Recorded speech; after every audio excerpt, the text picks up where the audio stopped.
smallpox as a kid. No, I didn't. Even if you don't.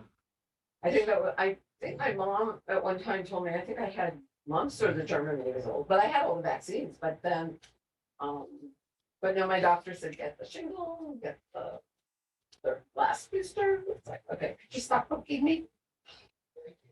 I know. Like, not that I didn't react to the others much, so. Hello. Here comes the heavy hitters. Hello. Hi, come on in. I have to go over there and put the code in. If you guys don't mind, I'm gonna keep the door open because it's so hot in here. Ah, the room. Oh, there's. Hello. Hello. Hi. I parked right next to Oh you. wow, we're good. Oh, okay. It's great. Everybody come on in. We can have a seat. If you don't mind, I'm gonna keep the door open I don't know because it where he gets wants really John to hot sit, in 'cause here. he's doing the presentation. Oh, hi. Hi. Plus I it- said to my friend Cindy, she is actually some she was managing. Oh. Hey, what's this thing? I'm technically Yeah, hi, how are you? Yeah, you can sit anywhere there's a seat. Yeah. I just want to sit like over on that side. I don't think it matters too much because the camera will Summer and the legacy. let it'll zoom in on people. Yeah, because when we were there in December, we did a cookie rally at the Grange, and then they said, we were talking about the cookies and stuff, it's like, one of these like, they're doing. I just don't want to sit. It's like, what is he talking? Yeah, we started doing them, because last year they did them at the Willows, and this year they're doing there, and people, we have a sign they're gonna put up and Oh, that's pull perfect. into the parking lot, so. That's excellent. so. So Andy, here's John. There's John. Do you Yeah. want me to move down one? I don't know, where do you need him to sit? Well, it's okay. I think in the center part, like over, I think it'll go over there. If you go there, I think the camera will follow over. It really doesn't need to have me on camera. Yeah, but actually in the beginning, see, I don't I'm think we gonna be have a doing choice. the presentation. So the way I was gonna do it, I emailed you, is I'll go over what I have and then you can talk about the present day. And we probably have a few minutes. It's good because I'm having technical difficulties. And then Ed will be joining soon, I guess. Yeah, I don't, I'd rather do it in person myself. But it's the motivation. Yeah. Sure you appreciate doing that. I'm Rosa. Only one. I usually look in.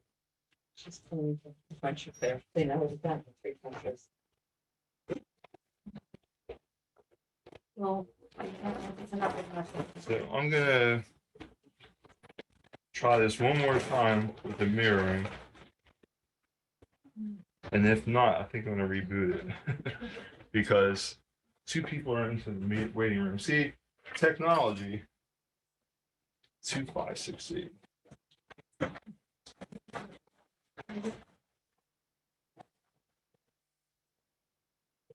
And then it just rolls.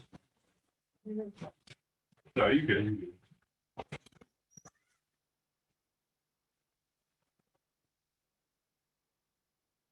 Donna come?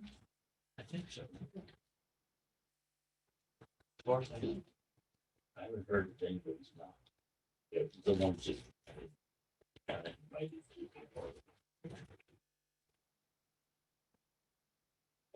Okay, so I'm going to give it a couple more minutes. Thank you for everybody for coming out. I think Ed Belding will be joining, so I have to kind of watch this thing. It's usually he's here. He's the town historian, and we kind of work this together. But he's doing it from home, and I have to look over here to admit him. Hello, come on in. So we have a good crowd here today. I was told this is where I would find the antiquities. Come on in, come on Are in. you? No, you couldn't be. You're not that old. I'm getting there, I'm getting there. I are one. All right, so I don't know where Ed is. We're a little early, Probably so should we're sit gonna by John. I think by John. hang out for a couple Perry minutes. Jackson, which ultimately Perry thinks. Oh, geez. Jack There's a seat down there unless you need us to move down. Yeah, here, I'll slide down. It was, Oh, yeah, that's okay. Just talking with the walker Gordon girl. Right, well, He's again, skinny as a rail. And he had tachycardia. At so I guess, immediate pre-death level. Wow, we got a lot of people, yeah. Let's definitely get a head check there. Do we have enough seats? He wasn't there anymore, but they wouldn't tell me where. But now I know. Each other, right? This is our third event. I know. And I don't even know your. What are you doing tomorrow? Smoking the woods in the morning. Judy, you're. Hi. How you doing? Are you in the yoga? Are you in yoga? Okay, yeah, yeah. That's the worst class of the week. You That's wanna have torture. Oh, it's a disaster. Oh. We can plug in wherever we fit. Yeah,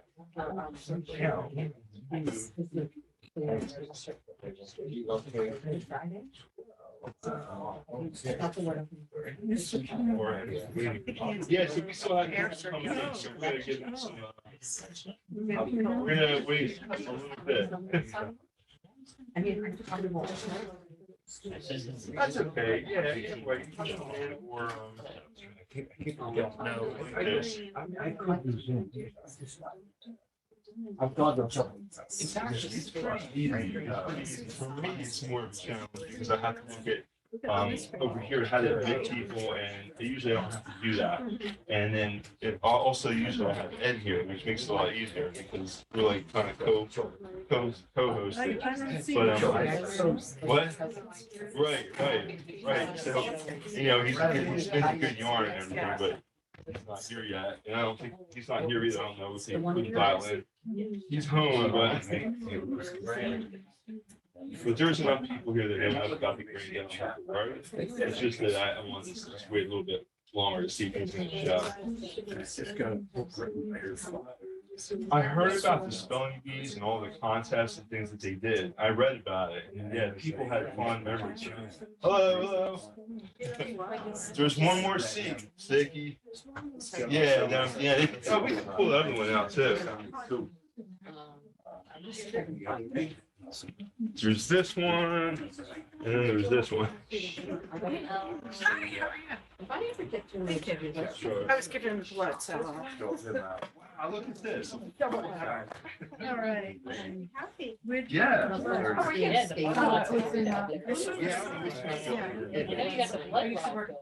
think it's the blood. I don't think there's anything else. No, not tears. No.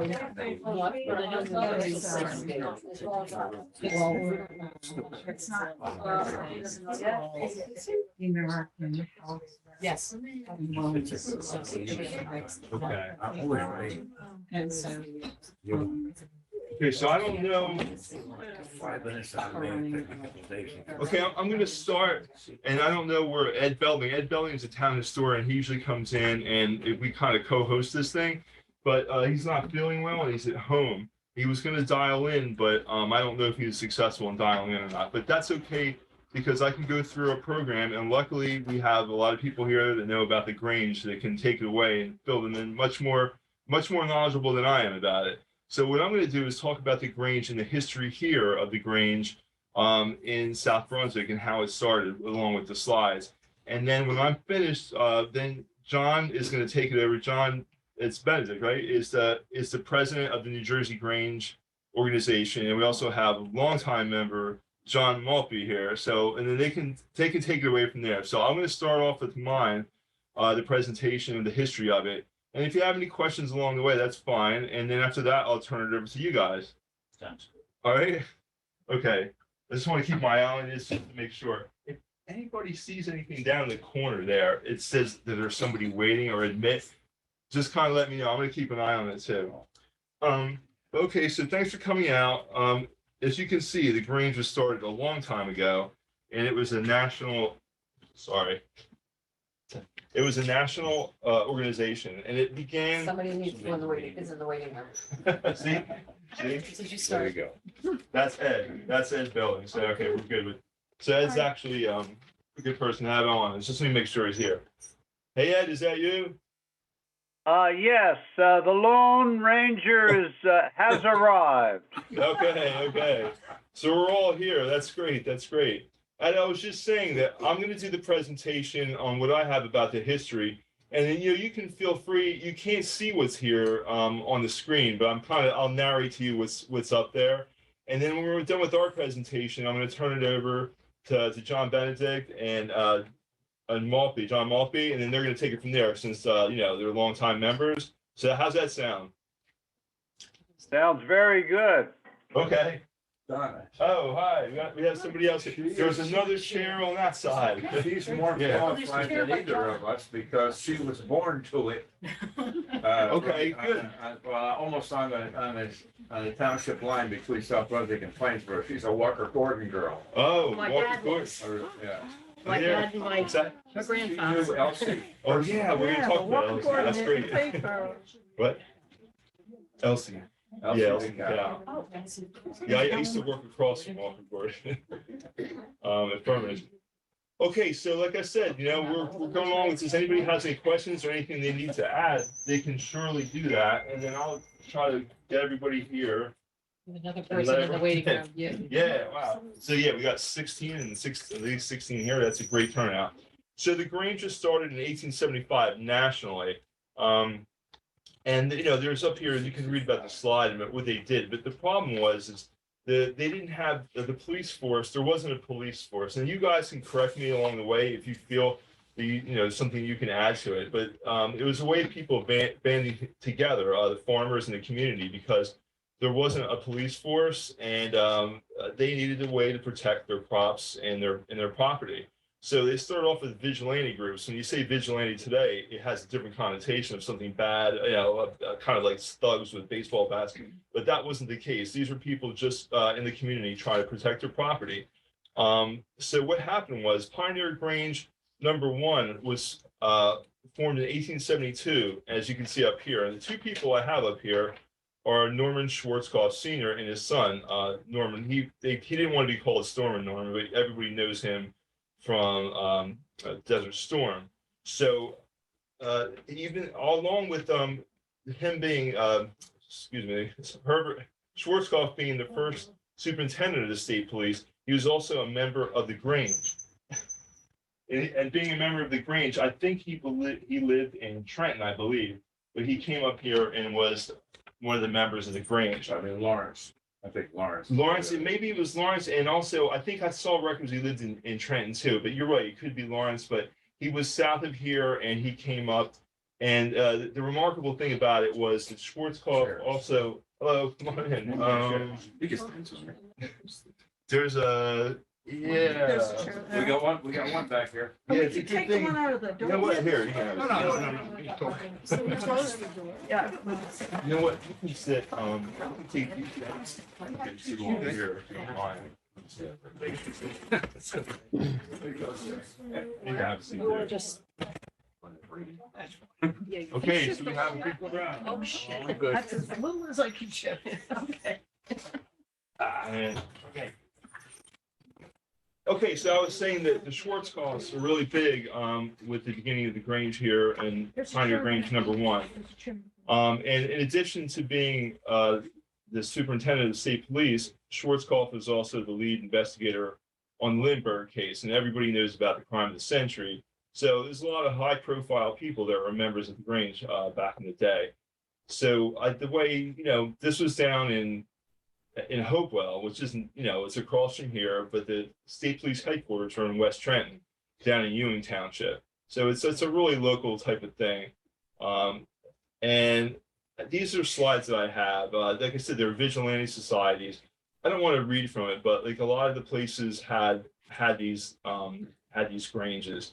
So the state police was started, it looks like 21. So the tie with the state police is that he was a Grange member, but in addition to the state police, Schwarzkopf also was friends with Holston, the first constable in South Brunswick, and he trained them on how to use firearms and everything. So there was a lot of big connections here, and I've always known about this connection with the state police and the South Brunswick police because on this site, on the township site, one of the retired, he's retired now, policeman, put up all this history back then. And I also knew the guy that ran the archives down to State Police Museum, and I knew the connections were there. And I just think it's a really notable thing to think about how not only in South Brunswick, but the state police, and it was right here in Dayton. So it's a lot of good tie-ins.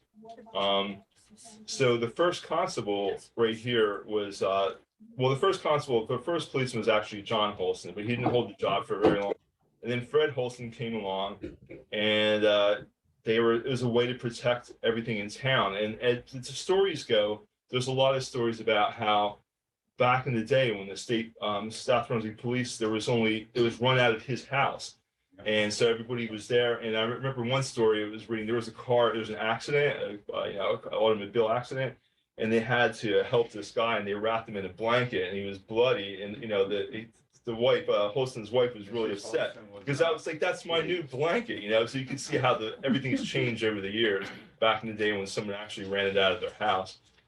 So, yeah, so, I see the word chicken thievery because that was a big thing. People were stealing livestock, and that was a big reason for the Grange, not the only reason, but that's one of the reasons for the Grange and eventually the state South Brunswick police. The state police couldn't really answer the calls for things like that. Even when there was a state police, they couldn't, and there wasn't a South Brunswick police, they couldn't come all the way out here for somebody stealing chickens or some kind of livestock. So that's why the South Brunswick police had to come in, because they needed to have a presence in town.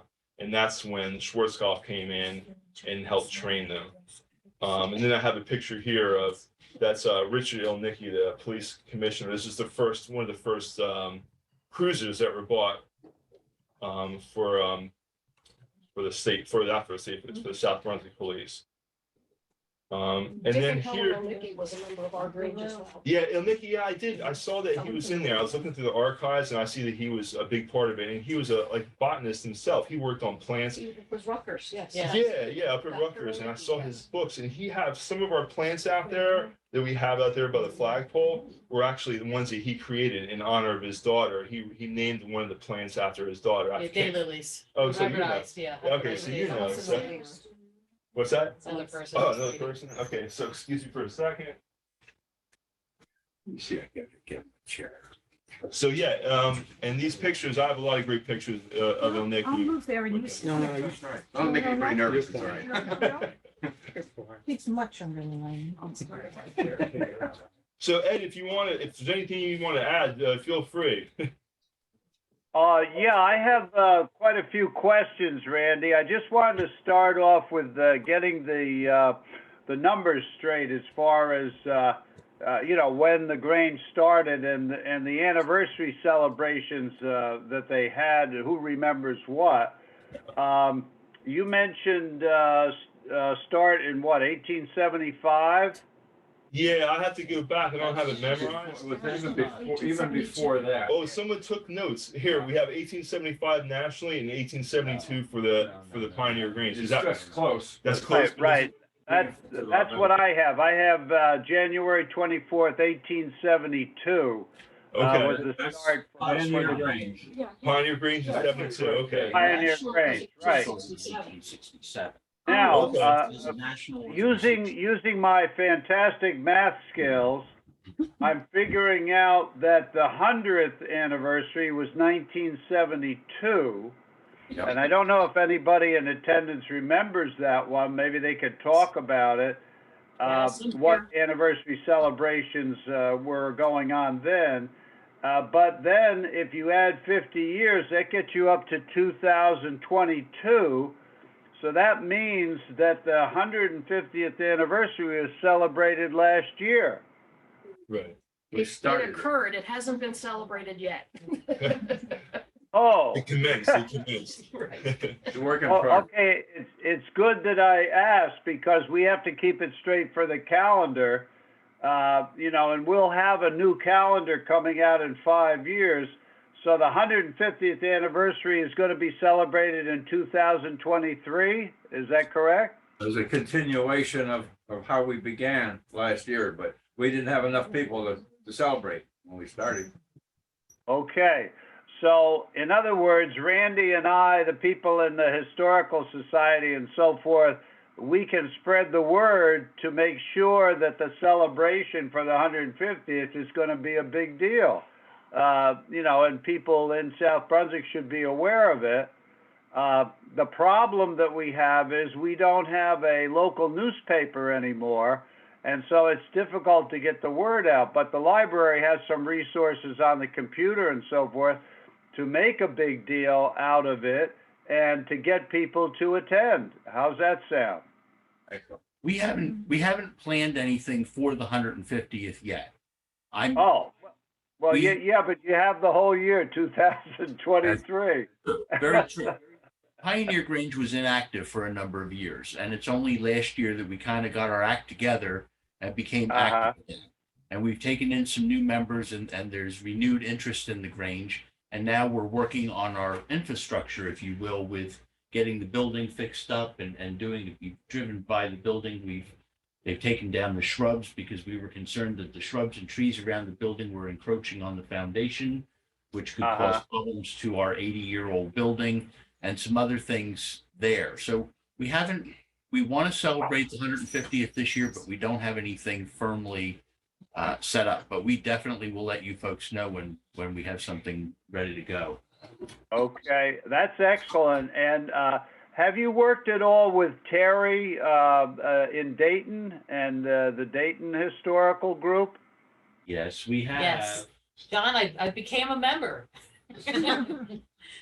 Oh, Terry, you're there? I'm sorry. Yeah, Terry's here and she's one of our newest members. Oh, great. Okay, good. Because I know Terry is a crackerjack as far as, getting involved in stuff Dayton-wise. So you have somebody right there, and you have Randy and I at the library. So what I'm saying is if there's any way we can help to make this a success and get people out and about and so forth, and maybe help with your membership, this will be great. This will be a win-win situation. Absolutely. Thank you. Okay. So that's a possibility for 2023. Because I think it would be remiss to have a 150th reunion of this Pioneer Grange go by and we don't recognize it. We don't celebrate it. And I'm sure Mayor Carley would be interested in what's going on too. So I wish you all the luck in the world in getting it organized. And as I say, helping out various people in town, I think it'll be a success. Okay, Randy, going back to the history of it. I think you mentioned that the Grange was originally started to sort of have a protective group. The farmers are trying to get their get organized to protect their crops and their property and all that, their equipment. Could anybody give me details on that? What exactly were they protecting, and who exactly were they protecting it from? Well, our state Grange master, John Benedik, is here, and he will give the history of the Grange, and then I'll give the local history of Dayton Grange, and then John Maltby will go on and give some of the history of the state police. Okay, good. So that's forthcoming. That's good. Okay, fine, Randy. I'm all set with my first questions, and I'll have some later on. Okay, so like I said, I'll run through with what I have up here, the history as I have it from the files, and then I'll turn it over to you guys and anybody that has any questions. So we left off with Nikki. Here's what I found that was interesting. Pioneer Grange had other locations. This was actually it's the Oddfellows Hall in Cranberry, and it still exists today. So I was looking at the history. This building is there in Cranberry now, and that's where the Grange was. It was in Cranberry. It was in a number of places, but I switched from Cranberry to here. So first it was there, and it's still there. So that was interesting. I had a picture of It it. was also in Monroe Township. Yeah, I saw that. And then Mr. Erickson, what's his initials? J.W. Erickson, Right. who donated our land that the Grange sits on. He had a store on the corner of Ridge Road and Ridge Road and George's Road, right at Five Corners there. And then the upstairs is where they held the meetings before our building was built. Yeah, I have that too. That's funny. I went through that and found out about Erickson. And they met here over at the actually the Dayton Presbyterian Church I had. There was 300 in attendance. Oh, and I have to let somebody Yeah, in. another person. This is good. I could do that for you if you want. I think it's okay. It's just right here. So yeah, so there was a big meeting with 400 in attendance in 1922. But then I have here somewhere in here, I do have about how it was over at the 5 Points at Erickson's store. It was over at Erickson's store at some point. Right. And then they were held at the new school at Dayton as well. And then I have a clipping here, and it says an actual clipping from the Cranberry Press saying that they're meeting at Dayton. This is 1923 meeting, and Mr. Brill will give an illustrated lecture on China. So that's what was interesting. They had it was like a place where people could meet and hear lectures. Like now you can go over, sometimes they have it at Princeton University and they have different lecture series and you can attend and learn about these things. Back then in this town, from what I see, and not just this town, but the Grange in general, it was a place for people to have entertainment and also education. And this is a clipping from the paper that I found that was interesting because it illustrates that point. So yeah, this is the part where, yeah, I'm not going to read through this, but yeah, you can see a lot of the names there of the people that were prominent in town. So they went out to bid. I found the newspapers for the news site on July 13th, and it's to have the plans here. I think it has it for the actual amount that it was for. But yeah, no, I'm sorry, I don't have that. But it went out for bid. So it was built in the 40s, after 1940, and its present location. And it has the name of the architects here, and who was building it.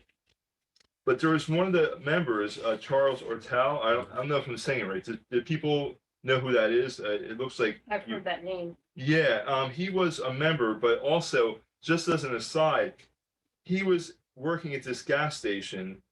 And I have a picture. This is over on 130. I just had to put this picture of this Texaco gas station in because it's such an interesting picture right on 130.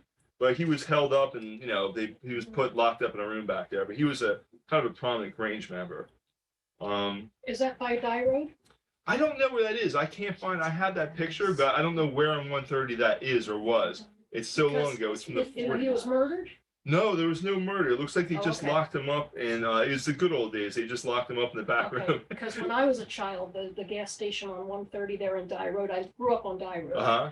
And the gentleman was murdered there, and my grandfather was the first one on the scene. Oh, He had a okay. very bad heart, so my dad was very upset. And I remember hiding in a closet as a child because this guy was still out on the loose and they didn't know where he was. And so we pretended we weren't home so nobody would find us. Wow, that's a great story.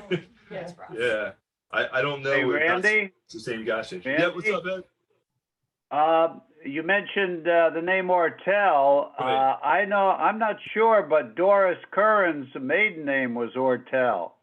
Oh, okay. And I don't know if the Ortel you're talking about was her husband or not. That's a possibility. Maybe somebody knows. Yeah, I guess we could look it up through census. I mean, if nobody knows tonight, we could verify it through a census search too. Well, But- Patty Patterson is still around. That's her daughter. Oh, okay. What's her name? Patty Patterson. Patty Patterson. Okay, Yeah. it's easy to remember.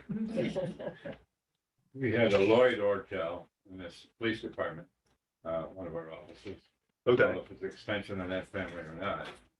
Yeah. Oh, yeah. I see the name come up a lot, and I couldn't resist putting this picture in because when I saw the name was connected to this picture. Sorry, this Yeah, I picture. I think had to I'll- put it in because it's such an interesting shot. Yeah, I went to high school at Lloyd Ortel at West Windsor Plainsboro. Uh-huh. Okay, so it's a local name. All right. So then they had the Diamond Jubilee, and then you can see the picture of the Grange here. It had it looks like a barley sheaf, and it had a different picture, a different ornamentation above on the soffit up there. Were you gonna say something about it? It's wheat sheep. It's a wheat sheaf. Okay. Yeah, but I guess barley is for beer. That's what I was thinking. No drinking at the Grange. So then these are some of the, found these in the state archives. this was a first prize for exhibit in 43, and I think it was for the Middlesex County Fair, I believe. And the rest of these shots I'm going to show you are just from, I guess, back in the day when it was very used a lot, and you'll see the pictures. They even had their own band. This is the orchestra from 56, and there's Margaret Von Thun, which is everybody is familiar with that name. So I was really pleased to find these pictures in there. So they had their own orchestra. And here's some names that I see a lot when I look through the archives. Of course, Davison, Rank, and Hunkley. And those names I see a lot when I look through. But here's the officers from 56. It looks like for some reason I had a lot of things in the file from 1956. Oh, the Bakers too. There's only one of that group I didn't know. Wow. Yep, Edgar Rink's right in the middle. Okay, we have unknown. You know who those are? Yeah, that's for the next one. I didn't know. The next one is these I don't know if the ladies auxiliary or what you would call it, but I only have some of the names here. The other ones I couldn't make out from the labeling on the picture. Vivian Hunkley's sister will be turning 101 Really? next month. Where is she? She is, I'm guessing that it's in East Windsor, and her daughter, yeah, I get it right. Your My sister. your sister. This is the nephew of Vivian Hunkley. That's Bob. And that's Good to my- get I the believe three it's women's here. names.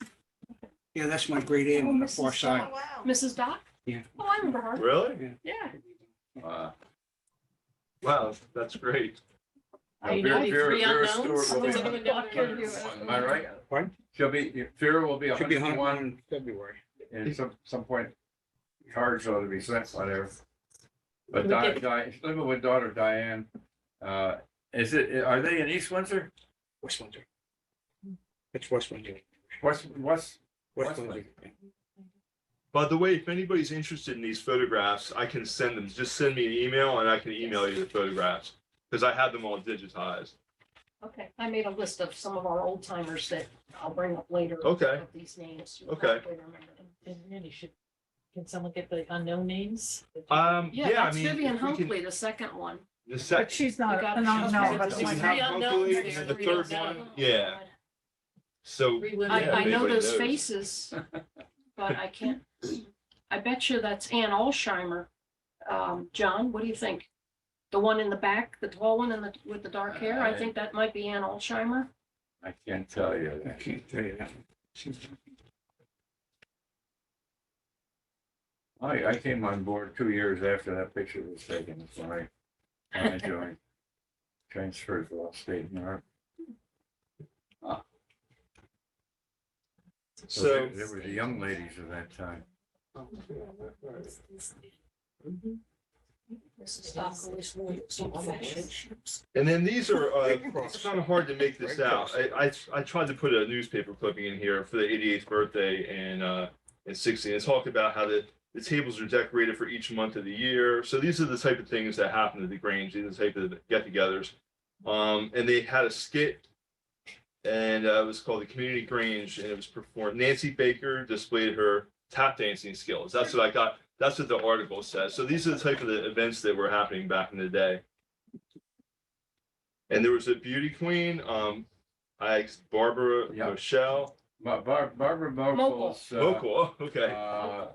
would be her brother-in-law just passed away, and she was there looking after her sister, who's the widow and is quite disabled. That's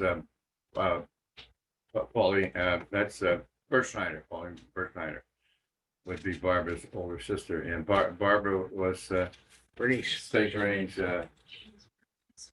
Miss New Jersey State Grange, yeah. I remember when I was very little during that time. Well, she she let and her me brother sit on Walt her would lap. take it turns. Really? taking She had care this of, big, beautiful puffy sweater. My Bernice. mother said, "Come over lap. You can run Her brother was our first scoutmaster at Mama Junction, so George. Sorry, that's my daughter, sorry. That's great that people have memories of this. Because I look at it, I wonder, I was like, oh, this is a while ago. So I'm so glad that people still have this in their memory. And then in 79, there was this document that was returned to the Grange, and it was, I guess it was the charter, and they had it in an auction. It was for auction in somewhere in California, and they returned it back here. So they had a little celebration for it and about the event. So yeah, it's called the original dispensation application for the Grange to organize in New Jersey. It was the application that all of the charter members signed, and then it was sent to Washington DC, where the charters are issued out of. And then we don't know how it ended up in California. No. So you have that now, right? Is that on your history? What's that? I'm sorry, I was. That's okay. They're talking about the original charter that was returned in 79, That's a 1979. classified document. That should not have been taken. I don't recall that. I read about it in one of our history books, which I didn't bring with me.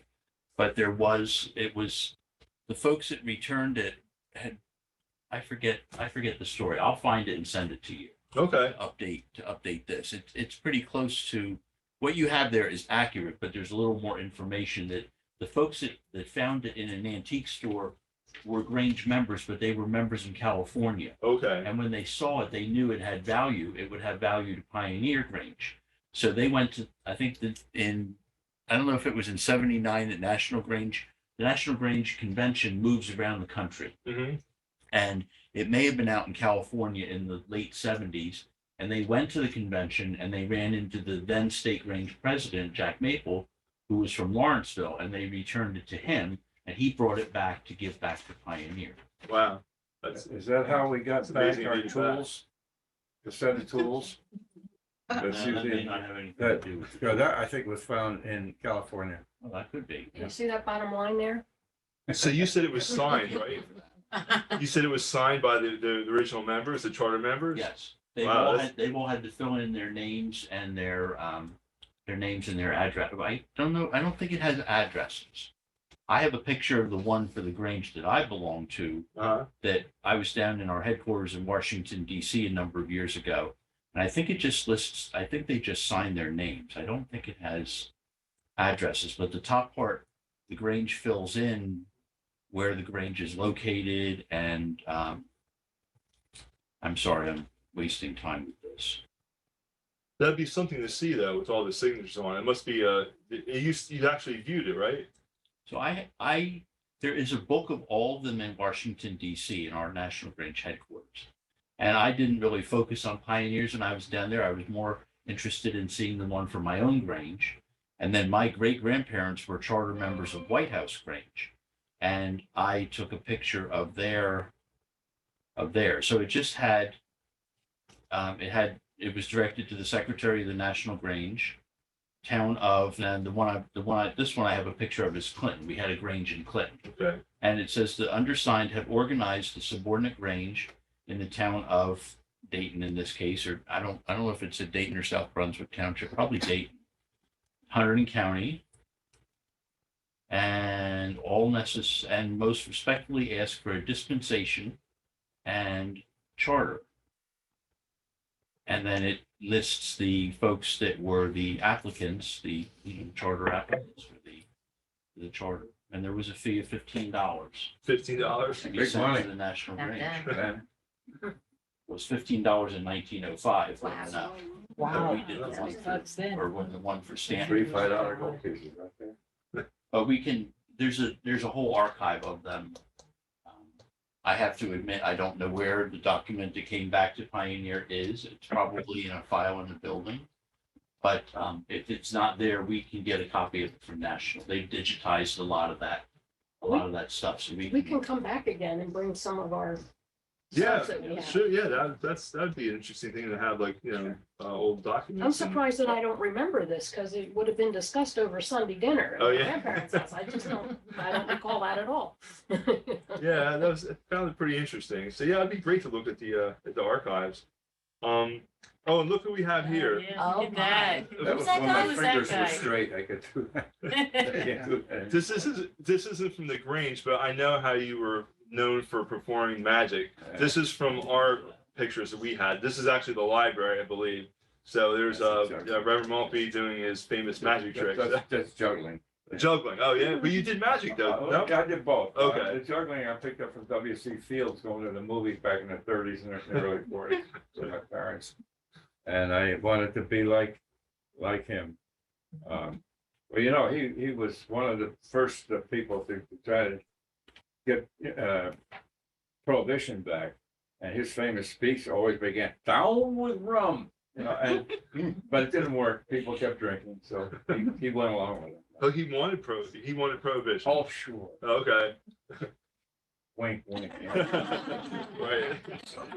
He had you put a bucket of beer in front of a pig, he'll turn up his nose and walk away, and so should you. This kind of stuff. That's what I wanted to be like him back in 1940.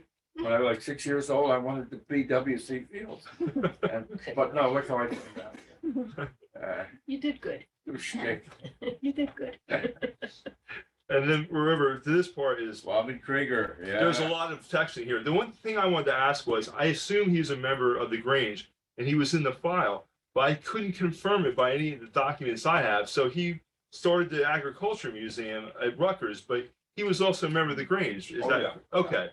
Yeah. I figured that, and he wouldn't be. Delightful guy, and he showed up at our different events. My church put on an election day luncheon and supper, and he and his wife would always be there for that. They'd show up to support whatever was going on in the community. Very supportive, both him and his wife, and his brother Don too, that followed. Well, He collected all this stuff and stored it himself. Right, I read and then that. eventually, because of his connection with the university, got the use of storage barns out there. And he kept collecting more and more. And so what you find now at the New Jersey, well, at the Middlesex County Fair in our new barn out there, much of what he collected Oh, himself, and other venues around the state have other portions of it.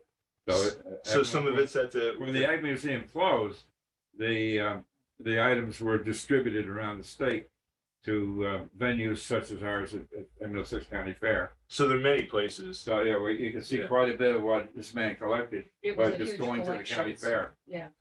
Oh, did anybody want to speak more about that? Because I figured that somebody would know about that. I may only have what's up here. Did Well, you there's want to always talk been more a about it? strong connection with our Grange and Cook College, with the different doctors and whatnot. like With Del Skip Nicky, Nicky, yeah.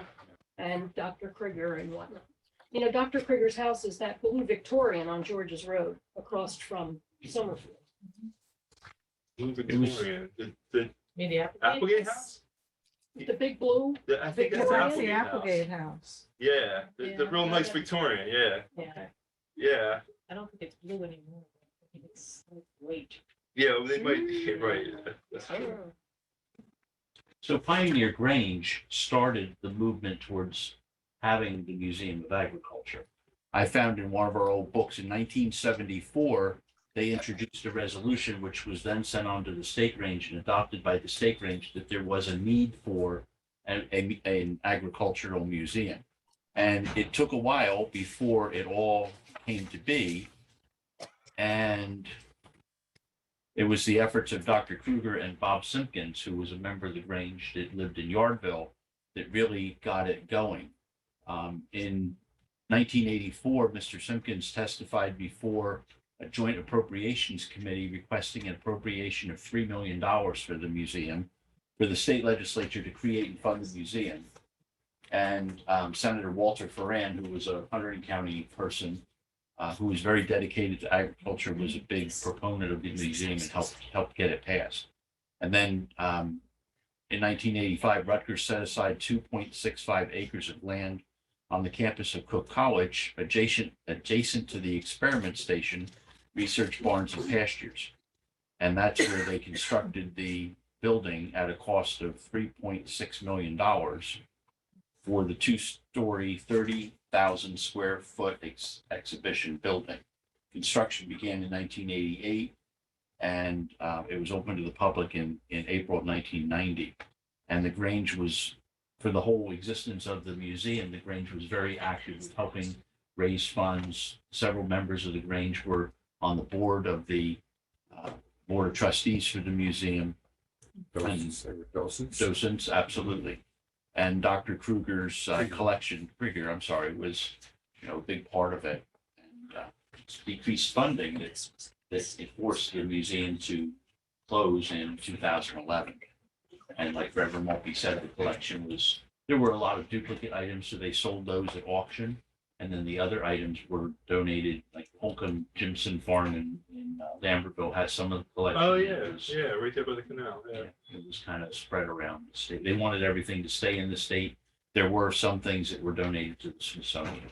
Okay.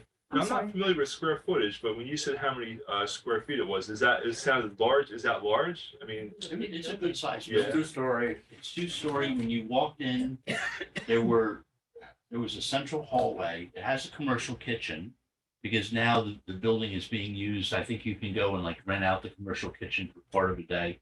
The Playhouse moved there for a while when they were redoing the George Street Playhouse.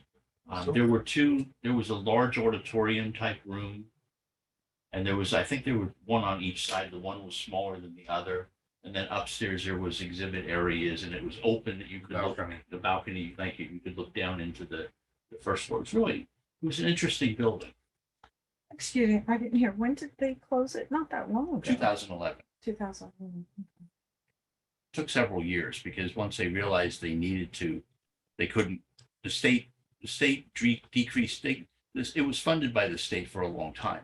And every year the state dropped their funding to a point that the state was down to like $50,000 a year. And it just was too costly to maintain it, to have staff and the utilities and everything else. So I used to unfortunately, go there a lot because we would go down and go to the sheeps and the cows Right. and all that. It was all part of our lecture. There was a magnificent quilt that hung, it covered most of the wall in the main meeting area. Way bigger than, well, Jack the Giant Killer, he ran into a guy who had a quilt like that, but that's a big quilt. And I'm not sure how many Grange has contributed to that. The big quilt we have at Pioneer Grange, you would know about how many families were involved in making the squares in there. For our Grange. Our Grange, yeah. Just about everybody. We have a chart Every with the names family of- did, The names of the people that made the individual squares around there. we could bring that. But with it's us. something everybody ought to see. I probably got it. I know I have a picture of it on my cell phone right now in color, but that's another matter. Yeah, that was for our 100th anniversary. We made a quilt and it's got different blocks of all the different things involved with the Grange and whatnot. I did a couple of blocks myself. That's a great idea for having, like, to exhibit those things, because we have documents here that, with the explanation of what they are, would be quite interesting to have them all together. So people could just walk around and look at the different things we had to offer here and things like the Grange has to offer, maybe other places in town too. So that's a good idea. Ed and I will have to discuss that. so I might get in trouble for saying this, but maybe we could open the Grange Hall up and you have a meeting at the Grange Hall. But Well, that would be nice. you need it for a historical society meeting. I'm not a member of Pioneer, I'm a member of Stanton, but I kind of have, I hate to say this, but I have enough influence, I probably could make it happen. That's a Okay. great idea. He is our state Grange master. I don't know whether you know that. Yeah, I did. Now called president. Yeah, whatever. That's Just true. don't call me late for dinner. But no, seriously, I think That's a good idea. it would really, I don't know if we could do the technology. We don't have Wi-Fi there, although we're kind of looking into it. Borrow it from next door. Okay. We might, I think I'm pretty safe in saying that we could host this meeting. So Well, yeah, I think people would be interested in that, because we did it one time at the Slack Carroll House, and people like to come out to actually see the things, like we had the scavenger hunt. I think people like to see these things in town, Well, I and they have can to visit. I have to say, thank you for including us on the scavenger hunt, because we had several, even though the day was awful weather-wise. Yeah, We had folks that just stopped in because they'd driven up and down Ridge Road and didn't know what that building was and just wanted to see inside. So it was wonderful exposure for us. So Yeah. we're very thankful and very grateful. No, it was great to do, and that's why, I wanted to highlight it so people would see it. So, yeah, that worked out. Absolutely. The other thing is I don't know, it's kind of, I always knew about the New York Times article that ran, but we actually have a picture here from some of the clippings. This is a New York Times reporter that came in to interview people at the Grange, and they wrote an article in '85 about what was happening at the Grange and the importance of it, and how they were changing with the times, and actually Maltby, Robert Maltby's in there. You're quoted. I don't have your quote in there, but you are in the article. I couldn't quite grab it from the New York Times, but you're quoted in there too. Well, Lorraine, Milton, Underwood are my parents. Oh, okay. Oh, so I'm sorry. What's the last name? Lorraine and Lorraine Milton on the Underwood, right. Parents. right there. that's Oh, my okay, parents. okay.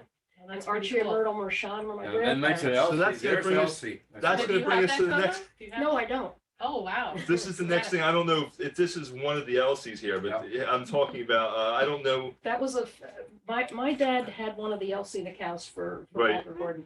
Dad was born at Forest Gate. My grandfather graduated Cornell and then came down here and helped the Abeles start their award-winning dairy herd. Then he moved over to Walker Gordon and they moved to Plainsboro when Dad was in second grade. And during that time, my grandfather had several units at Walker Gordon, and he included Jersey cows and Guernseys and whatnot, because there's a higher butter fat content there. And so Gordon came along and they needed a backup for Labella. So my grandfather said, well, we have Jerseys. So Dad's cow was the backup for Elsie and went to the Stand-in. yeah, right. But he went to the 1939 World's Fair with her and the Waldorf Astoria to a debutante ball with her. And it was a big thing. And there's all the debutantes, walking in with Elsie. And he was Oh my tickled God. to death. And I have pictures of that I could bring and show you at some point. That would be great. And who was Milton? Milton was who? Milton's my dad. That's your dad. Okay. And Harlow, he was also a Grange member. I have to- Harlow Underwood was my grandfather. I have to read the quote from Milton here. I mean, it's up on the screen, Oh, but boy. he said, no, it's great. Mayor LaGuardia was milking my cow and reciting poetry. Yes. He had a corncob pipe and his cowboy hat on. We had a lot of fun with that cow. She was the first cow on television. Yeah. And this is Milton Underwood. So I love that when I found it. Yeah, well, Harlow Underwood was the first person to ever fly cattle across the ocean. Oh, really? He flew to Brazil. He was the first one Wow. ever flew cattle. So that's what the road Harlow was. Underwood, Relation. my grandfather, my other grandfather, Archie Mershon is my other one. Elsie was the most recognized personality in the United States above any politician or actor. Everybody knew Elsie. She's And adorable. Elsie appeared at a baseball game at Wrigley Field, I think in Yankee Stadium, All at the over. Waldorf, as you mentioned, and That wasn't Dad's cow. They had lots of that stand. was for war bonds. That's what that was about, Right, because it continued for many years. raising money for war bonds. But I have Elsie's bell and I have Elsie's garter. And she really is. And there's a great picture of you sitting on Elsie too. That's not Elsie, that was Pipsy. Oh, that was Pipsy. Okay, one of the stand-ins. No, that was a long time later. Okay. Wow. Are those the sisters from Dutch Neck? I believe so. Yeah, Conover, they're carnivores, I think. that's I clipped that from a Plainsboro newspaper. Yeah, they spoke at our Grange, well, the one did, the one sister did. About, give or take 10 years ago now, that'd be about right. I'm shaky on decades. Yeah. But they flew around the country with, not just, but Elsie had two kids, Elmer's the daddy, but they're Beulah and Beauregard. Oh, yeah, I read And that. some of the appearances be with one or both of the offspring, as well as Elsie. I don't know if the whole four of them were together or not. I don't know. I don't think so. I know one of them flew, we have a picture of one of the calves in a plane and somebody knew the person who was the pilot. But I mean, Elmer went off on his own and started a glue business. So that's, but it's true. That's how they, Elmer's glue. yeah, that's named after him, after her husband. No, it's my husband. I thought he was cracking a bad joke. No, that's, Oh, it's the truth. don't you ever notice on the glue thing, it has a little bull on the thing? Yeah. That's Elsie's husband. Elsie's up Elmer, yeah. Probably not now, like Angelina, like she's Yeah, gonna take it probably off not, and, it's discriminative. It's been sanitized. Randy, Yeah. What's up, Ed? Randy, this talk about the bovines in South Brunswick, are these, is Elmer and Elsie, are they residents, were they residents of South Brunswick? No, Plainsboro, Walker Gordon. Plainsboro, okay. Plainsboro used to be in South Brunswick, but that was a long time ago. Is there any Elsie or Elmer cow who was from South Brunswick? That's what I'm asking. I don't think so. Where Because any, the No, field was Walker Gordon and my grandfather's farm was Walker Gordon and they were in the Plainsboro, Princeton area. Okay. But I don't think any of them are South Brunswick. Yeah, because I was thinking we're gonna have to have a file in the archives about the cows of South Brunswick. But I guess we'll have to wait on that. Well, Rudy told me I believe there were 8 farms that farmers contracted with Walker Gordon to run those farms. Were any of those 8 farms overlapping into South Brunswick? I'm not sure. But the Plainsboro Historical Society would have that. Yeah, Because I contacted them, when they had an article in Cranberry, the Leo Fennedy, you probably heard of him.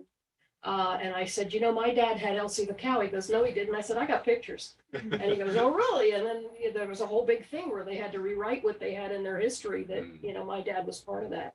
So where are they, where's their building? Where are they housed, the Plainsboro Historical Society?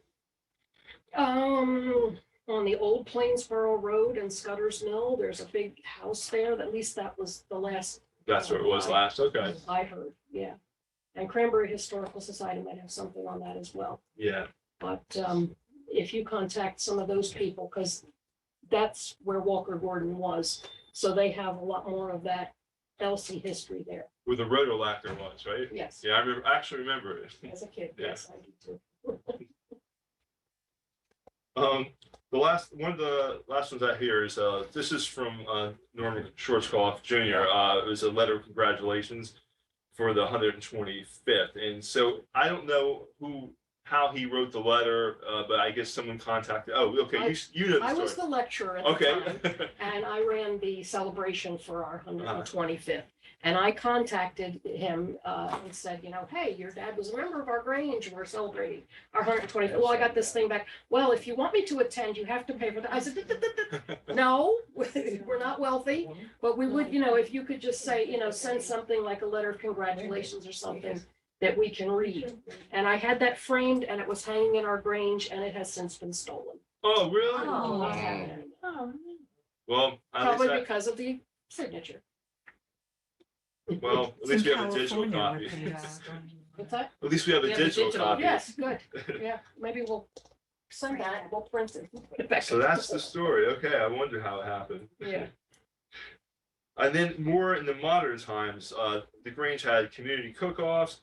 And here we have some names up here of people that someone had, Virginia Trent won first prize for her Crossroad cheesecake. Second prize is James Shackelford for his dad's chocolate cake. And third place to Maria, I don't know how to say her last name, Condomidis, for her, I can't say she made a type of puff pastry cookie. So these are things that are happening in the early 2000s. And then people were celebrating Christmas here. We have Ethelheimer and their daughter Rhonda and their daughter Rebecca. You guys probably We used to have the tree lighting. After the tree lighting, we would go for hot chocolate and cookies. At the so Grange, you lighted yes. the date and then go over to the Grange. But some of these people, they were winners, they weren't members of. the Right, Grange. yeah, these people were just the Yeah, contestant Jenny winners. Trent was a Yeah. church member, but not a Grange member. Yeah, and then I have the installation of new officers. Oh, no. This is 2007.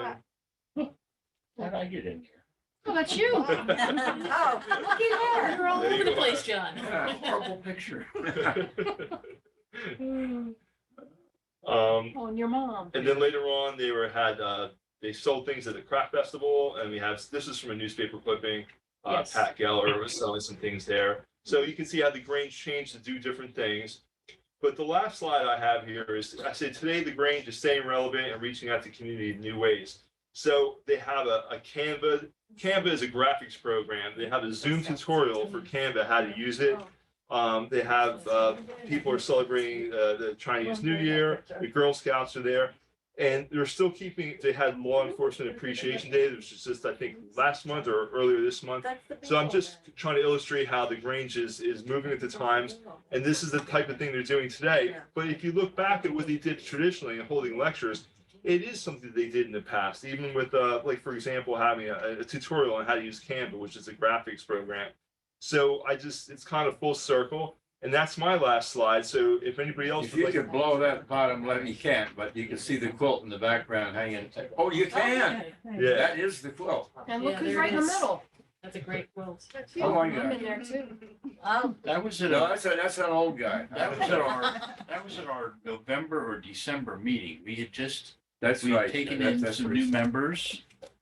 We were down to probably That's so good. 8 or 10 members, and we've taken in a bunch of new members, and we're meeting again. And that was after we had obligated or had our initiation ceremony for some of our new folks.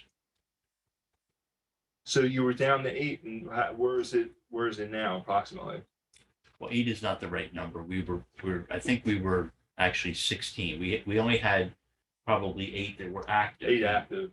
We have some other folks that have moved out of the area because they moved with family or whatever. Now, I think with the new folks that we've brought in, we're probably total wise, we're probably around 30, Wow. but we're Yeah, we got 13 members in 2 months. right. Yes. Wow, that's pretty good. Some of it was as a result of the scavenger hunt. So Hey. And our booth at the fair, we had you at the we booth had at a the booth fair. at the fair, at the Middlesex County Fair this year that Reverend Maltby was there every day with. She And was- I was Donna was there, there. yeah, and we both caught COVID. Yeah. The fair get COVID. We opened the building for the Girl Scouts in December. We're looking to continue the partnership with them. We also had the building open for Wreaths Across America. We had it as like a warming station as they came to put wreaths in the cemetery behind the Grange. Going forward, we're having a country line dancing night on March 11th from 6:30 to 10:30. $12 admission. I have some flyers. I came prepared. And we're looking to do outreach in the community and be a good neighbor in the community and be involved.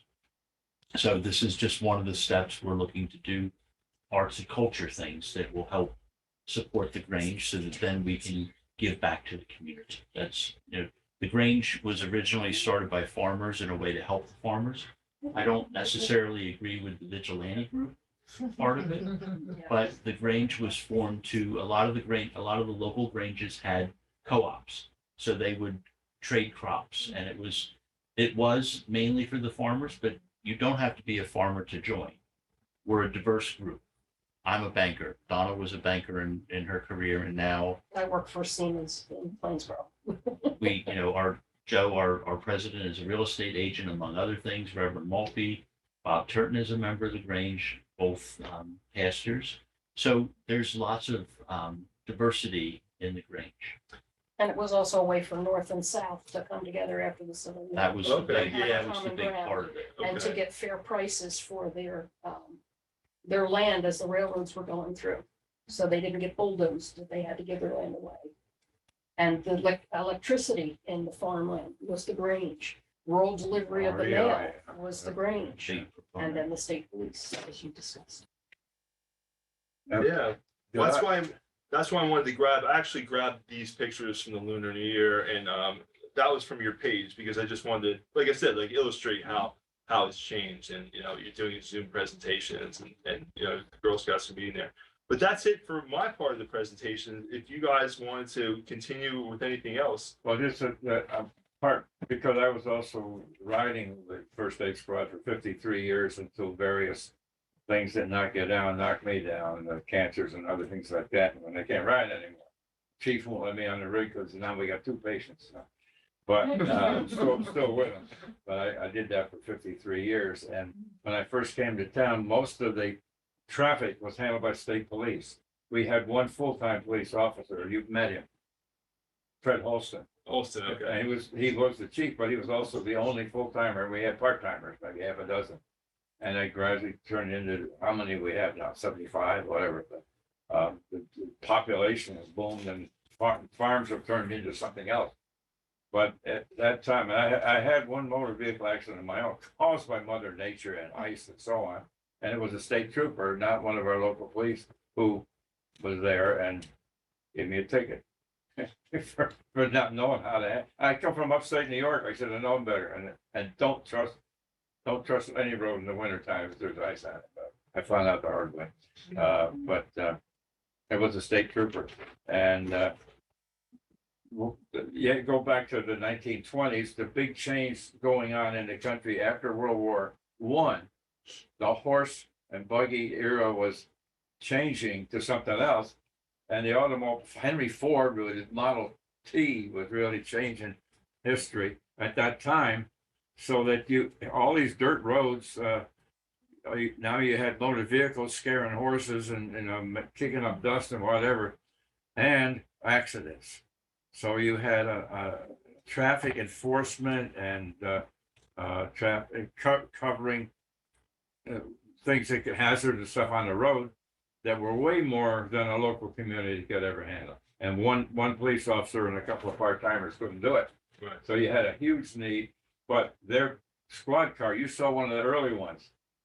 They were motorcycles, the Indian motorcycle, which was made popular for the Army people during World War I.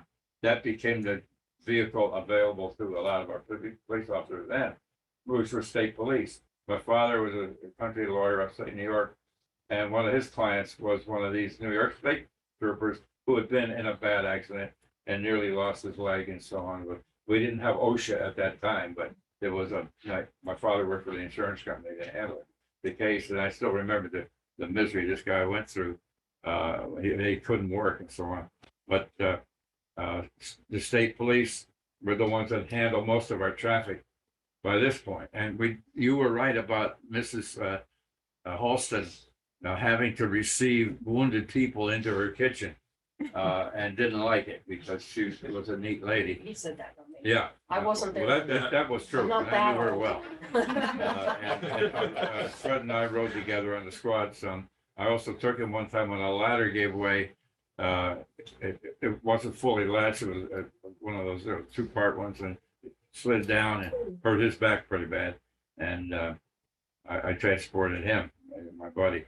But it was the state police, and I guess traffic-wise, I don't know if you have something go wrong on Highway 1, which is more likely to happen. You get local police or state police. I don't know anymore. I try not to ever get in trouble anymore.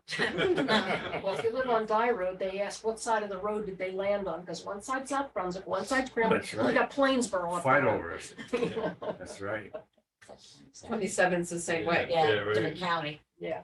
Because we had something happen on one side and there was a South Brunswick cop there and he's like, no, I can't handle it. They had to Well, call I grew someone up on else. Dye Road, and after I had moved out, my a jogger got hit on the road because it's a bad bend right where the farm is. And my mom called the police. Dad's out there trying to wave traffic down that they don't hit her. And they go, what side of the road did she land? She goes, just get here, send everybody. I know, yeah. I know, that's pretty serious Jurisdiction. when someone gets hit. Yeah, it's like, what difference does it make?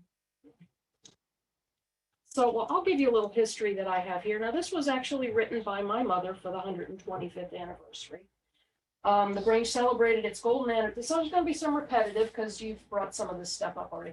Pioneer Grange celebrated its golden anniversary on January 24th, 1922 at a ceremony attended by 400 persons in the Dayton Presbyterian Church. Now, my name is Donna Underwood. My daughter's sixth generation out of Dayton Presbyterian Church. And I'm probably fourth, possibly fifth generation within the Grange. So in 1940, construction began on the present hall, and the dedication ceremony took place February 28th, 1941. That night, there was a massive snowstorm. Some roads were impassable, and many of our members stayed at the Grange Hall all night. Our 75th anniversary was celebrated in 1947 after World War II with over 500 in attendance. Our 100th anniversary was celebrated in April 72 with over 350 attending. Dignitaries representing the Grange through state levels, state police, and Secretary of Agriculture and our local mayor were in attendance. In 1997, we celebrated yet again, this time for our 125th. We had a large gathering of members, old and new, as well as dignitaries, politicians, and Grange officials of all levels. During this year, we entered and won first place for our float, entered in the Monmouth Junction 4th of July parade celebrating our 125th. That was 97. So you were in the 97 4th of July parade? Yes, the I'll look last for it. one that they had. I and have we won slides first that I prize. digitized from the volunteer from the Monmouth Junction Fire Company. So I'm digitizing. I'll look through them and see if I can find Okay, it. well, it was a red and white pickup truck that said Underwood Acres on it. That was my dad's pickup Okay. truck and his hay wagon. And I was because I was the lecturer, so I organized this whole float. We had been at my house the day before, getting the float all set up and whatnot. And then I said, Dad, we don't have that many men on the back. I said, how about I drive the truck and you get on the float? And he hooted and hollered because he knew everybody.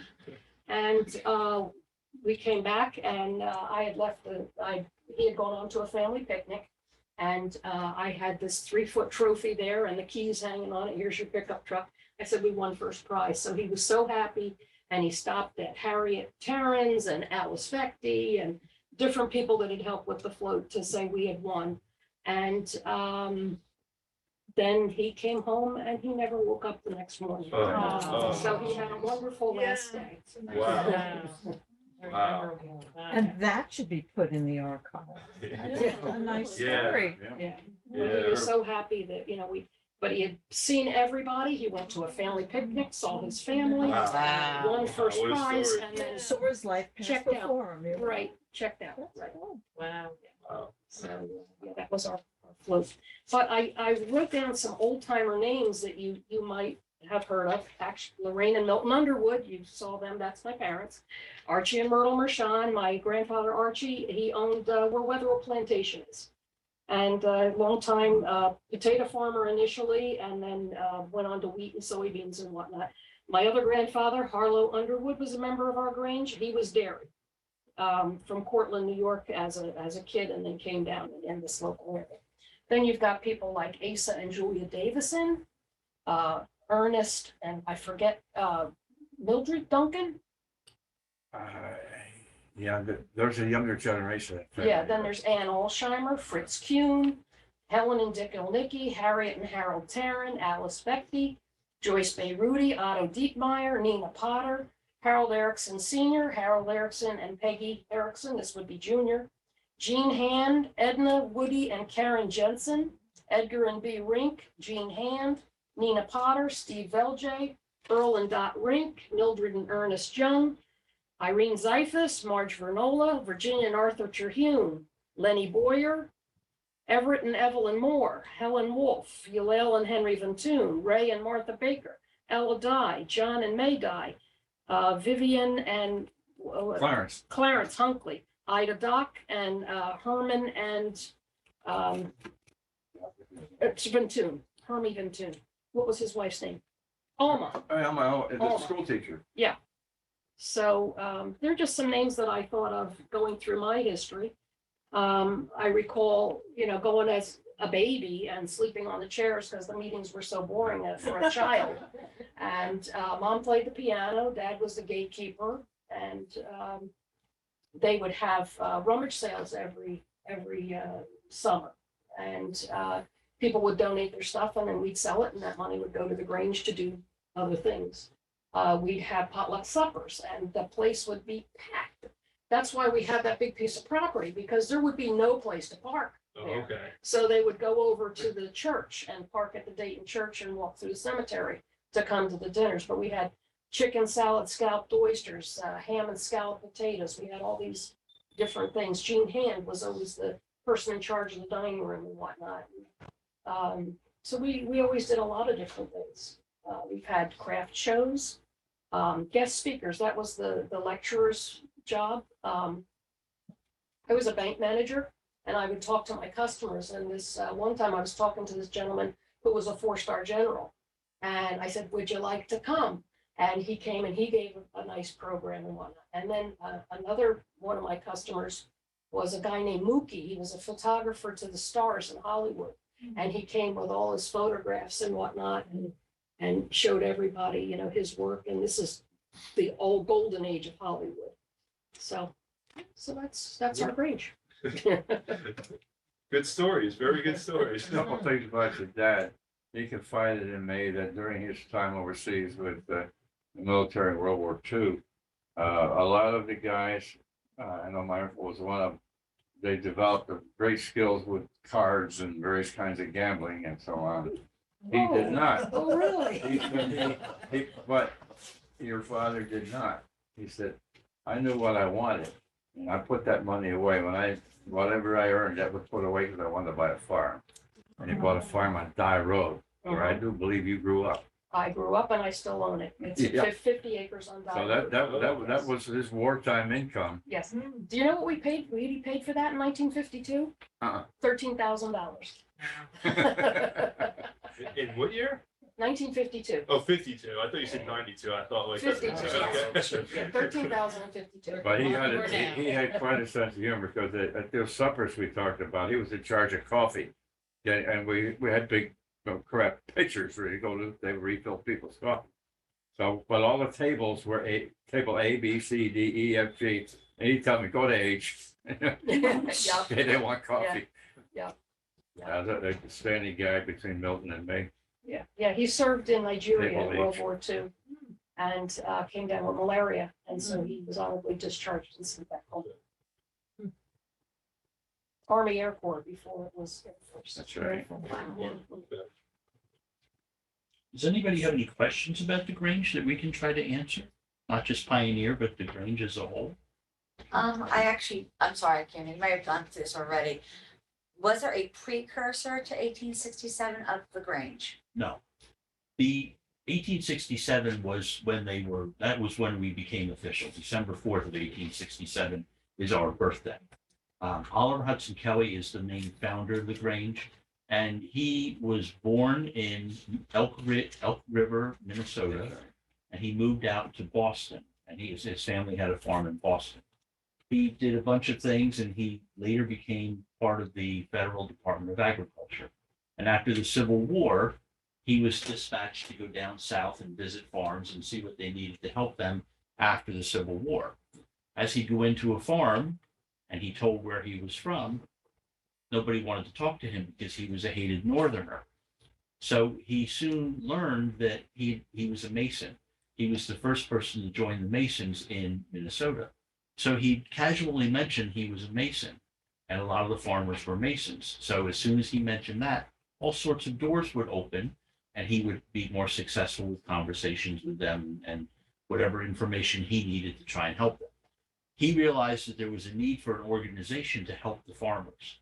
So he went back to Washington, D.C., got 6 of his friends, and they worked through creating the Grange.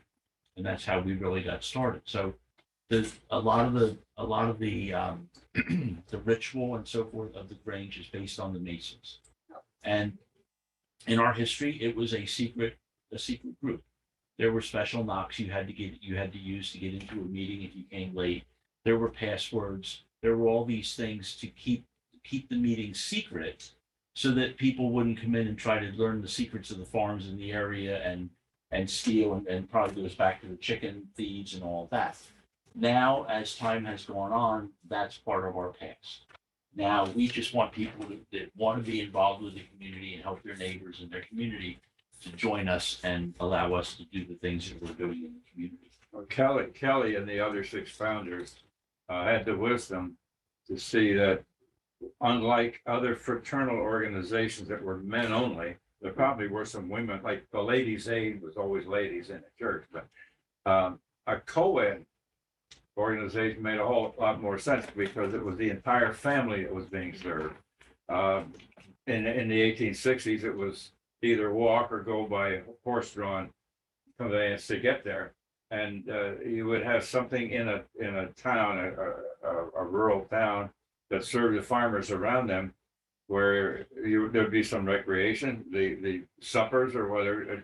Well, how about the auction where you I got in trouble, where you have no, actually your supper.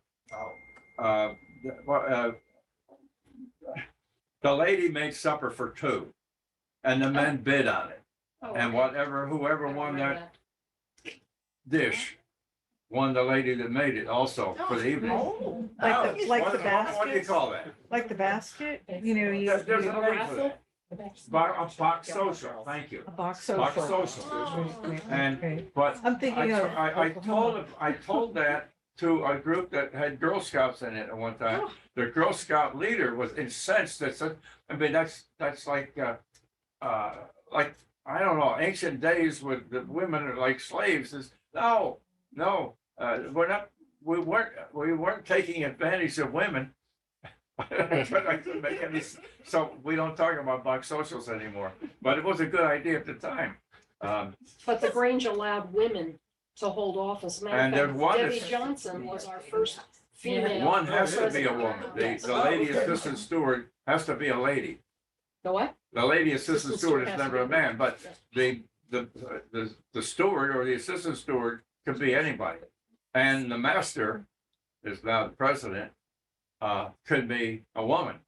And so, but we're still co-ed, but the children, like you said, sitting, that's what I remember from, I belonged to Hartford Grange number 500 back in 1956 when I started with Grange up there. It was the same thing. My little kids were in the Grange meeting, sitting at our feet, and with their little toys or whatever. And the kids grew up in the Grange. Then you had we didn't mention it, a youth Grange, Yes. juvenile Grange. it's Juvenile called. Grange. I was just gonna. And well, talk about juvenile Grange. What it takes to get one of those going. So a member can join the Grange at 14, and a 14-year-old has the same voting rights as a 54-year-old or a 104-year-old. As Reverend Maltby said, we have a formal structure of offices which a lot of the Granges have gotten away from, but there are four offices in the Grange that men cannot hold. Right. The lady assistant steward, who kind of leads the candidates through initiation and ceremonial things, and then we have three graces that are in honor of fruits, grains, and flowers. So men cannot serve in any of those four offices, but women can serve in all the offices. Women had a vote at Grange meetings right from the beginning. There was no, our founders were very progressive in allowing women to vote long before they got a vote in politics. There is a level of the Grange, the junior Grange, the first junior Grange in New Jersey, I've read this morning, was organized in Allentown in 1923. Pioneers Junior Grange was number 42. I don't know off the top of my head when I didn't read, just find out when you folks came along, but the Junior Grange is similar to the Community Grange, but it's for children from age 5 to 14. And then at 14, we hope that they will transition into the Community Grange. The Junior Grangers have their own meeting with a ritual similar to what the Community Grange has, and do their own activities. And it's craft activities, but it's a way for children to learn, I don't want to say social interaction, that's not the right way to put it, but it's a way for them to learn. I was a junior Granger. Every junior Grange I went and joined later closed shortly after I got there, so maybe there's a message. But it teaches public speaking. If I wasn't involved with the Grange, I couldn't get up in front of you folks and do something. And like this. parliamentary procedure. Parliamentary procedure is a big piece of it. Yes, sir, you had a question. Yeah, I have a demographic questions. How many Granges exist in New Jersey as opposed to the national Granges? So And do they all have the same agricultural mission, or have they gone into other community activities? there are 35 chartered Granges in New Jersey right now. We've had 225 over the last 150 years. The state Grange is celebrating its 150th anniversary this year as well. We needed 12 or 16 Granges to form a state Grange. The state Grange was formed in November of 1873 with 25 Granges, of which Pioneer was obviously one of them. The Granges set their own agenda and their own outreach, their own community service and things like that. We have one Grange down outside of Howell that is very musical. They get together and it's a bunch of folks that like to play music together, and they go around to nursing homes. Well, pre-COVID, now COVID has changed everything for everybody in the Grange as well. But they go around and they play at nursing homes and things like that. Any money they collect, it helps keep the Grange going, and it helps with their community service outreach. We have another one that's not far down the road in Howell that had a theater in it for a while. It's in an old 2-room schoolhouse right on Route 9 in Howell, and they have a lot of their members are in a community theater group, and they do plays a couple times a year. We have Montague Grange up at the very top of the state is on federal park property. They sold their Grange Hall to the federal government in the 70s, and the government allows them to meet in the building, and they have all sorts of community service up there. It's a much different area, so there's not as it's more rural, so they have a lot more success. They have a community garden behind the Grange that the government, when they asked for permission to have the community garden, the government said anybody that wants to have a row in the garden has to be a Grange member. So that was a huge boom for the Grange because they took in 25 or 30 new members all at once. The different, each, like I said, each Grange kind of sets their own agenda for what they want to do. And the State Grange just gives them the support. And, we try to have programs and things that will benefit the Granges to allow them to put money back into their community. We have a education loan fund for college students. They have to be a member of the Grange, but we'll loan them money each year. Right now, I think it's around $2,500 towards their education. And we don't put any restrictions. I'm sorry, I don't know what's going on with my eye. We don't put any restrictions on it as far as repayment. So after they graduate, we give them time to get their career established, and then we just ask them to repay the loan to us so that we can keep the loan fund going. We don't charge interest on that. There's things like that. There's other benefits on the national level, like discounts on Hertz rental cars, Lifeline screenings, Comfort Keepers. Unfortunately, our Grange membership is demographically is older. It's hard to attract younger members. To answer your other question, there are Granges in 34 or 35 states across the country. We just chartered our first Grange in Hawaii on the Big Island. Big Island Grange #1. We've had Granges in every state through time except Utah. Hawaii was the other one we hadn't had a Grange in until now. And the Grange was, it boomed in the late 1860s and 1870s, and it kind of peaked in 1880, and it kind of slowed down. And a lot of the Granges that were formed didn't last very long, and not just in New Jersey, but across the country. New Jersey, we've been pretty lucky. We've lost Granges through time, obviously, but in the 30s and 40s, we had well over 100 Granges active, which now, unfortunately, we're down to 35, but we're still doing okay. You still have an active one in Columbus, don't you? Oh, yes. Yeah. That's an active group. That building is used all the time. They have fundraisers. They're having a paint party in March. It's a fundraiser they donate funds to the Northern Burlington High School to a scholarship at Northern Burlington. A lot of the Granges donate jackets to the FFA. The FFA was founded based on some of the Grange's rituals and traditions. So a lot of the Granges support the FFA by donating jackets for young adults that maybe don't have the funds to buy their FFA jacket. There's all sorts of programs like that. Are they tax exempt, or how do they get their resources to operate? So the Grange is tax exempt. So luckily I shouldn't say this. We don't pay real estate tax on the building, luckily. We're the last Grange in the county to own our own building. Oh, okay. We're not for profit, so it's through dues and fundraisers that support the Granges. The State Grange, the Granges that have closed, any funds that they had revert to the State Grange. And we invested that money, and the income that we get from that is what we use to help support the Granges, help with programs, and we have a community service grant program. So a community Grange such as Pioneer can come up with a community service program, come to the state Grange, and we'll help them fund it. So it's things like that, because our Pioneer's dues are $30 a year. So we're inexpensive in a way.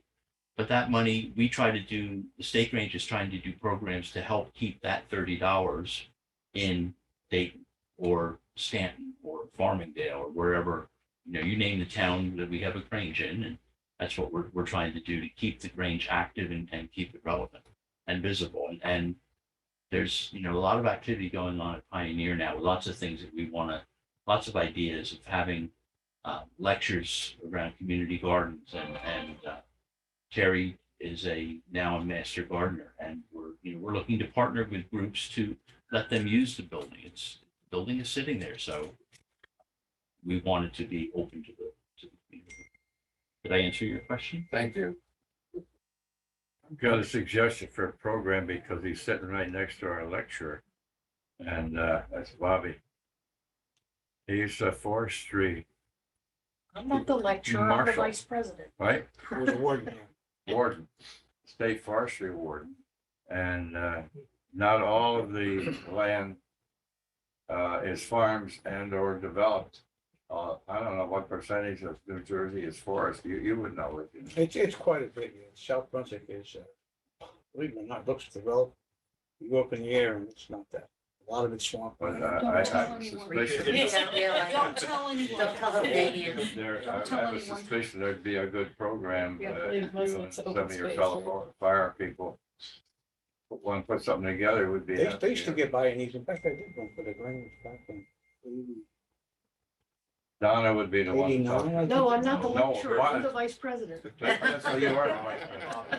But President Bob is ill right now. That's the You problem. can give me your information and we'll. We did one back, it was 89, on forestry and what we have and stuff. And that was at the Grange.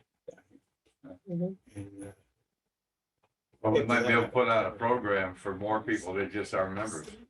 I don't, I gotta tell you, I don't know if the state does INEs anymore. I don't, they cut back on a lot of stuff.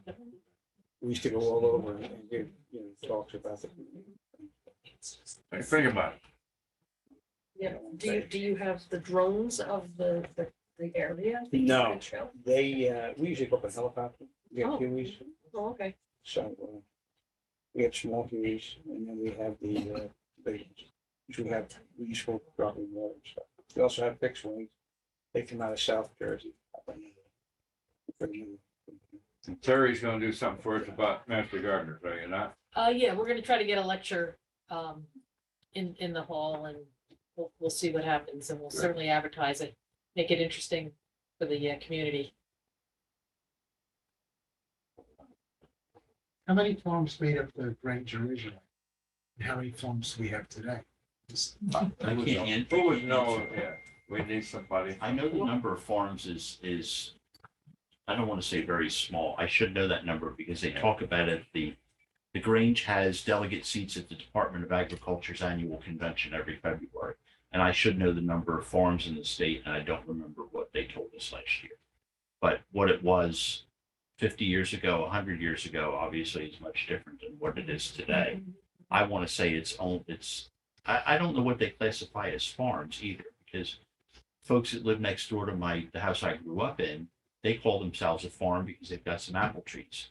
And they get some apples, and then they make some apple cider, and they can get a tax write-off for it. So there's a lot of, I'm sorry? Like a gentleman's farm. Yes, exactly. So there's a lot that I think call themselves farms that aren't farms in the same way that the Von Thunes or some of the longtime Dayton, South Brunswick Township area farms would be. Well, Bobby's not a member of our Grange, but Bobby farms my farm on Dye Road in Cranbrook. He grows a lot of his pumpkins there. He put in an application. We just haven't- Oh, he did? Yeah. If there's a Good, scavenger I've been hunt. after him. He I've been came after through the him. scavenger hunt Oh, good. and said his dad or his grandfather had been president of Henry. Pioneer Grange. Yeah. Henry And was the he master. signed, yep. Yes. Yes, that would be his grandfather. Yeah. Yeah. Well, that's good. No, But I think right now, our current membership, I'm the only one who owns a farm. Right. In our current membership. And what's the criteria for membership? You have a pulse? Oh, I'm sorry. Sorry. That wasn't nice. The criteria is a desire to help your community. There is no criteria. There really isn't. It's, we're looking for folks that want to get involved and can help us. And it's, help in whatever way. Some people have expertise that's different than others. So obviously my expertise is eating and running my mouth. So And we have potluck suppers. By the way, that's Ansel Davison. This, Yeah, and CIL. yeah, Ansel Davison. Oh, okay. Okay? Yeah, I transferred wrong. I'll fix it. there's really isn't criteria. I have brochures about the Grange. I came prepared. I'm sorry. And I thought, no, this really isn't maybe the opportunity to do that, but I'll take them out of my folder. By all means, I love handouts. Does anyone out there have questions, or Ed, do you have anything to add? Or anything you'd Well, like to ask? I wanted to thank everybody for participating. Yeah. And I also wanted to bring to your attention, I don't know if anybody has purchased the historical calendar. Randy can give you the details on it. But we still have a lot of copies to sell. And Randy, I don't know if you want to mention that to anybody, but I think you have a lot of historians sitting there that go way back, and they might have some fun looking at that historical calendar. Maybe some have purchased it already, but I just wanted to bring it to your attention. Yeah, we do have calendars, and they're for sale. We still have them out there. So if anybody's interested, I can certainly show you how you can buy one. They're right out there. So, but yeah, good point, Ed. But the other thing I want to talk about is how we can maybe have a meeting at the Grange. I think that would be great, and we can advertise that when we pick the date and everything, so more people can see what it's about and see some interesting things in there. So that's an interesting thing that I found out tonight. So. Yeah, that's great. I like that idea. Okay, so it's about 8 o'clock, so it's a good time to wrap. So if anybody doesn't have any other questions, this would be the end of our meeting. I just want to thank, like you said, thank everyone for coming out and thank everyone from the Grange and sharing all the stories. So thanks. thank you Thank for you. inviting us. Yeah, it was fun. It was fun. No, no, it's. May I? Look like it's. All right, good night, everybody. Well, if nothing else, you just kind of listen to the music and watch everybody come up. That's what I'm doing.